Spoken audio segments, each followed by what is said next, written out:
राजा अयाती की कहानी प्राचीन भारतीय मिथकों और पुराणों में एक महत्वपूर्ण स्थान रखती है।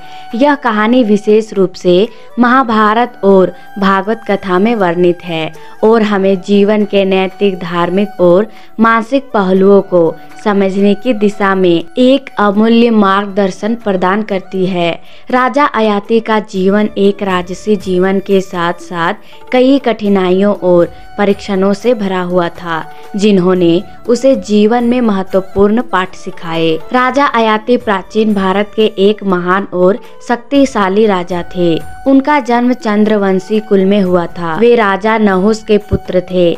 नहुस एक महान और न्यायप्रिय राजा थे, लेकिन बाद में वे गर्व और अहंकार में फंस गए और इंद्रदेव के स्थान पर उनका राज संभाल लिया। फिर जब नहुस ने इंद्रदेव के स्थान पर स्वर्ग का शासन प्राप्त किया तो उनका पतन हो गया और वह पाताल लोक में गिर पड़े। नहुस की गाथा भी अयाती की कहानी से जुड़ी हुई है, क्योंकि उनकी नीतियाँ और व्यवहार का अयाती पर गहरा प्रभाव पड़ा। राजा अयाती के कई पत्नियां थीं, जिनमें प्रमुखता से देवयानी और साध्वी थी। देवयानी का नाम अयाती के जीवन में विशेष महत्व रखता है। राजा सची के घर की कन्या थी और उनके पिता शुक्राचार्य थे, जो ब्राह्मणों के गुरु थे।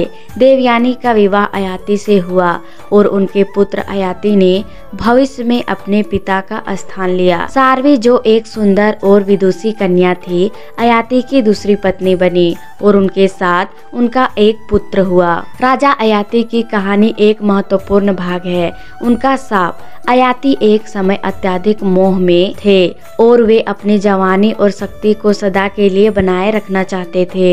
एक दिन उनके पास भगवान ब्रह्मा के शिष्य शुक्राचार्य आए। अयाती ने उनकी अपनी इच्छाओं को पूरा करने के लिए भगवान से अमरता का वरदान मांगा। शुक्राचार्य ने उन्हें यह वरदान देने का वचन दिया, लेकिन इसके बदले उन्हें कुछ कठिन शर्तों को मानना था। शुक्राचार्य ने अयाती से कहा कि वे अपनी जवानी का एक हिस्सा अपने पुत्रों को दे सकते हैं, लेकिन अगर वह अपनी इच्छाओं के अनुसार इसे ग्रहण करेंगे तो इसका परिणाम बहुत दुखद होगा। अयाती ने इस शर्त को स्वीकार कर लिया और अपनी जवानी को अपने पुत्रों को दे दिया। इसके बाद अयाती को यह एहसास हुआ कि उन्होंने एक बड़ी गलती की है। उन्होंने अपने शारीरिक और मानसिक बल को बदलकर एक भयंकर संकट में डाल दिया था। अयाती के जीवन में यह मोड़ उनके लिए एक कठिन परीक्षा थी और वह स्वयं को गहरे पश्चाताप में डूबा हुआ महसूस करने लगे। अयाती की कहानी से हमें बहुत महत्वपूर्ण शिक्षाएं मिलती है। उनका जीवन यह दर्शाता है कि जीवन में केवल भौतिक सुख और शक्ति ही नहीं, बल्कि आत्मा की शांति, संतोष और धर्म का पालन भी उतना ही महत्वपूर्ण है। अयाती ने यह सीखा कि जीवन में संतुलन बनाए रखना चाहिए और चीजें हमें अस्थायी रूप से आकर्षित करती है, वे अंततः हमारे लिए दुखद का कारण बन सकती है।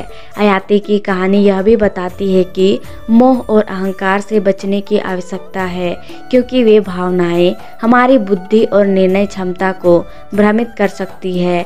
अयाती ने अपनी गलती को समझा और अंततः वह अपने पुराने जीवन की ओर लौटने का प्रयास करते हैं।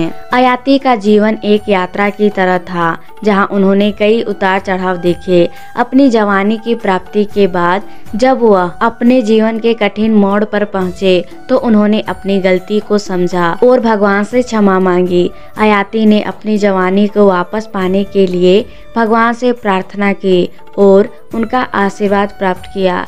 इसके बाद उन्होंने अपने जीवन को एक नया मोड़ दिया और वे एक नेक और न्यायप्रिय राजा बन गए।